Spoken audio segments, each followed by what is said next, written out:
Hello everyone, and especially for those of you who might be new to my channel, we're going to have a look at election date, November 3rd, right?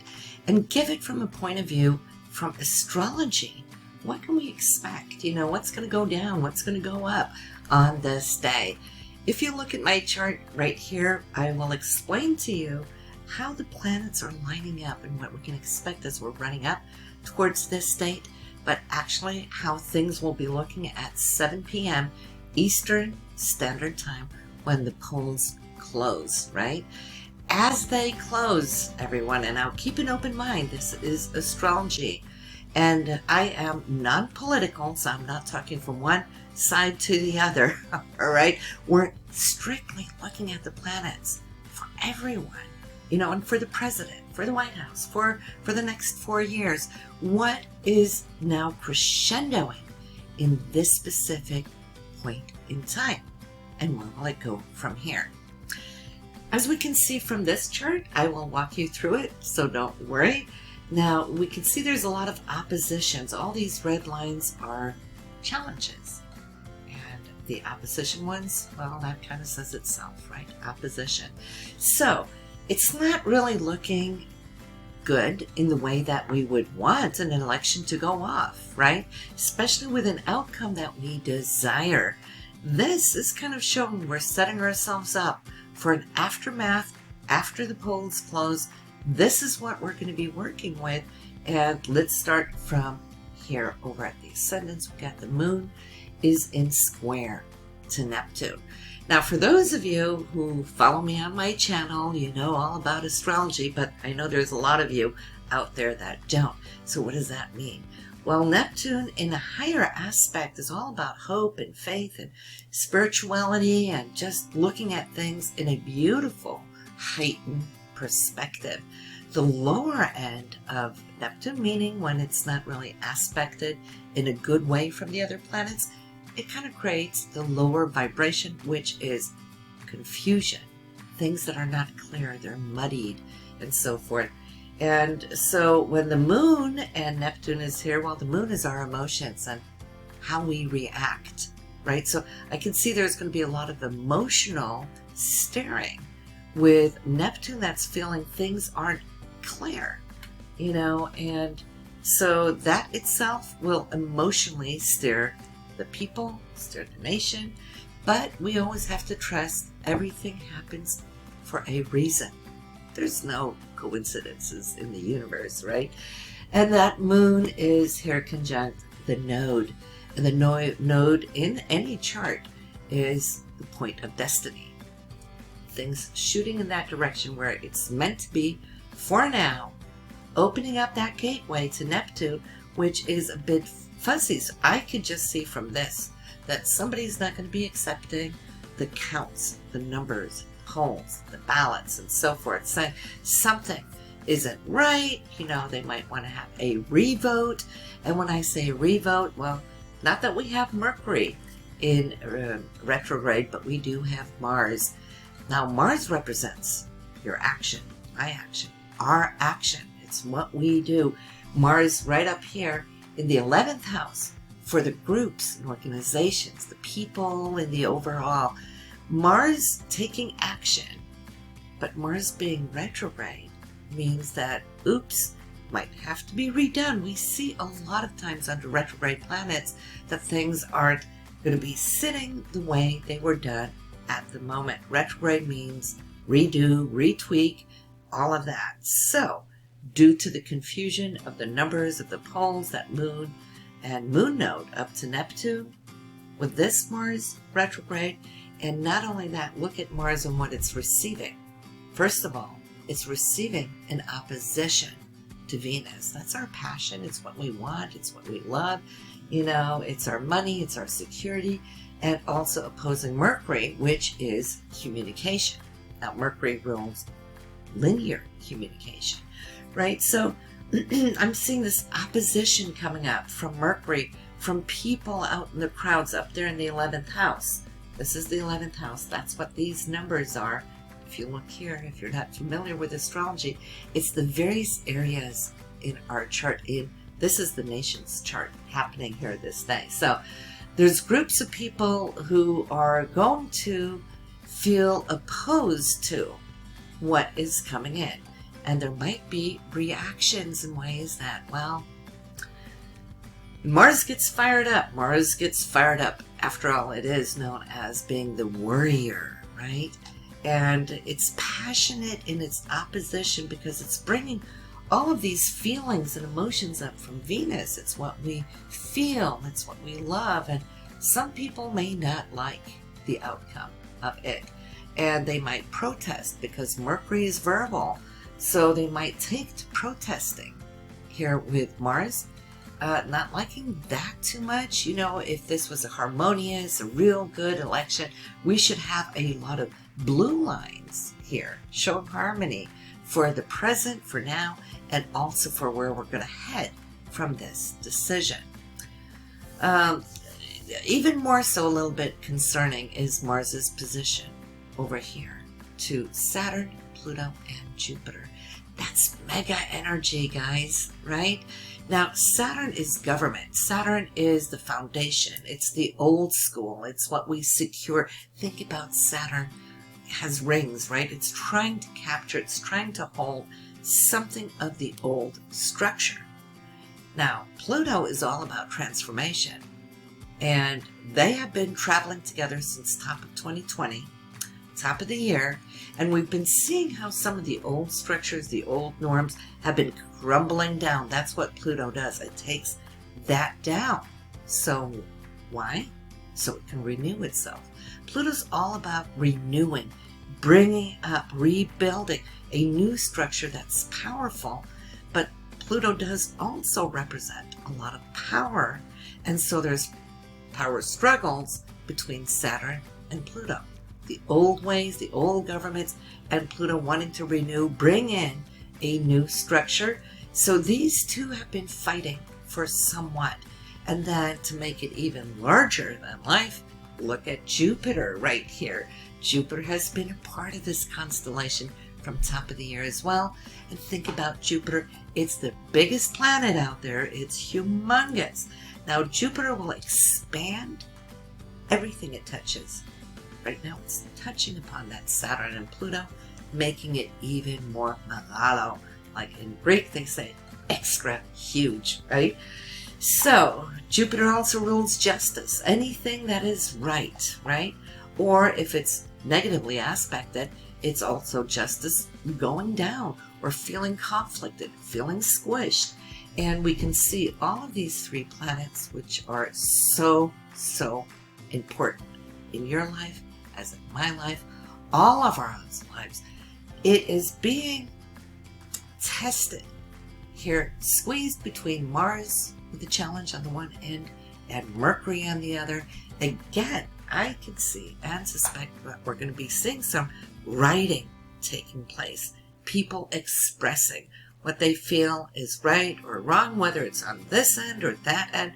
We're not talking about who is winning. And I'm not even going to predict who is winning, because there could be opposition and writing. Either way, whoever wins or loses, there can be reactions, powerful, strong reactions. There's nothing small or easy about Pluto. When Pluto is touched upon in a difficult way, it will rise that energy. Think about it, it's like a sleeping volcano. It can be calm on the outside, but when that power is released, it's all at once, right? And so, and I always like to say about Mars, Mars is dynamite, okay? So that's power in itself. It's the warrior, right? But if Mars is dynamite, Pluto is plutonic, right? It's mega.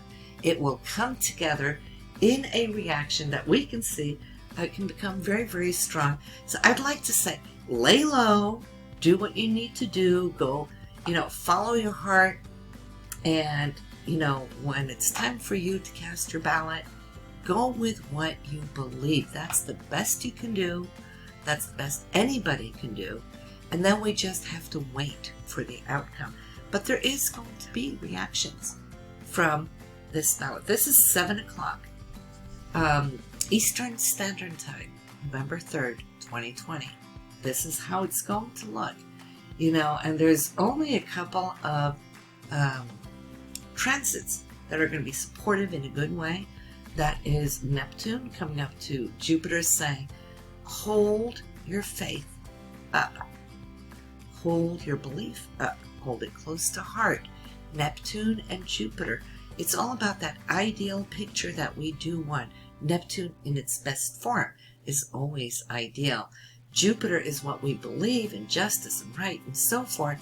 So I would say, instead of participating in any right, the best you can do, especially if you're a light worker, right, is to lay low and hold those intentions that things will be okay and correct itself all in due time. But there's probably going to be some corrections to these poles because of the Mars retrograde and something not being fully accepted, I feel.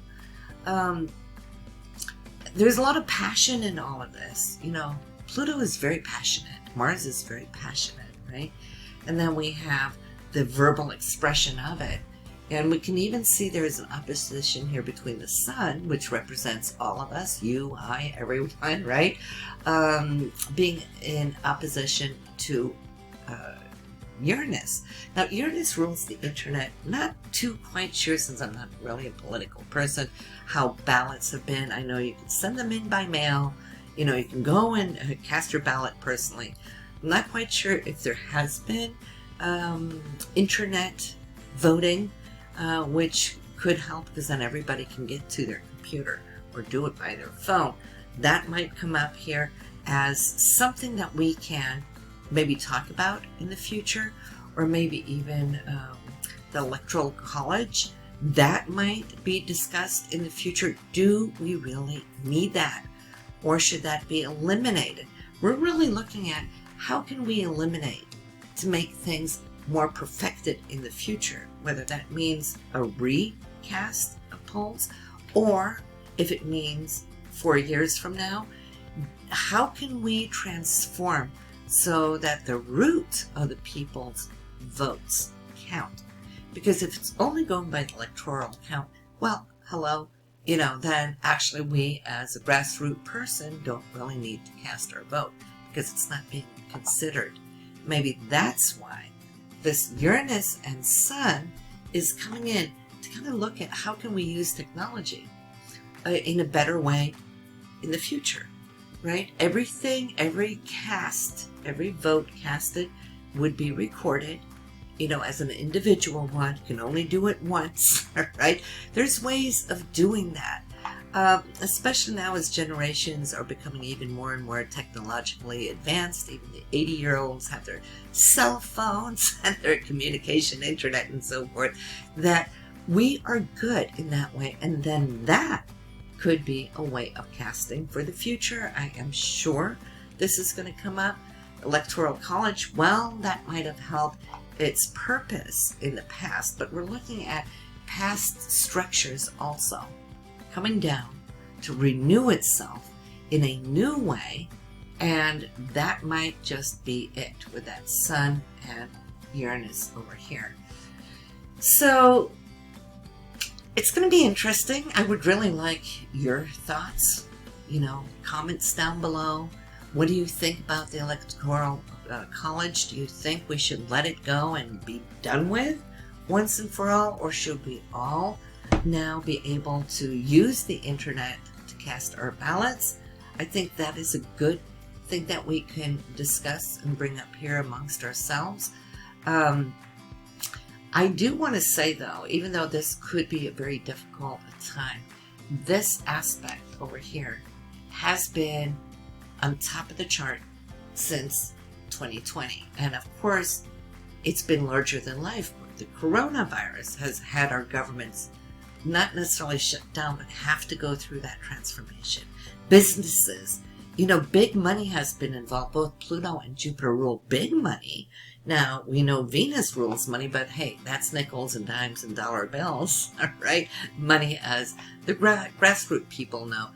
But big money is ruled by Jupiter. and Pluto. So there's been a lot of money here in transformation in 2020, businesses going down, stocks, everything has been, Vegas went down, all the hotels, airlines and so forth. So it's trying to restructure itself, and this is where we have to hold faith and belief that even this shall pass. We will see new structures build up and open over the years now to come.